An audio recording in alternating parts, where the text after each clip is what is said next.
Hi mga kateki! Gusto mo bang kumonekta sa Wi-Fi pero di mo alam paano? Turuan kita. Madali lang to. Step 1, i-click ang Wi-Fi icon sa taskbar mo, nasa baba, malapit sa orasan.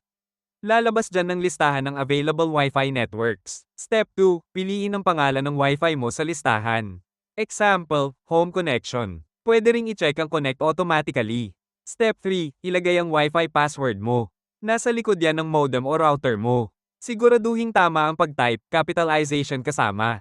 Step 4, kapag tama ang password, boom. Connected na yan. Makikita mo connected, secured. Ready ka na mag-internet. Walang Wi-Fi icon? Baka walang driver o built-in Wi-Fi. Solusyon? Bumili ka ng USB Wi-Fi adapter. Plug mo lang, solve na agad. Kita mo? Ang dali lang. Kung nakatulong ito, like, share, at subscribe para sa mas maraming tech tips.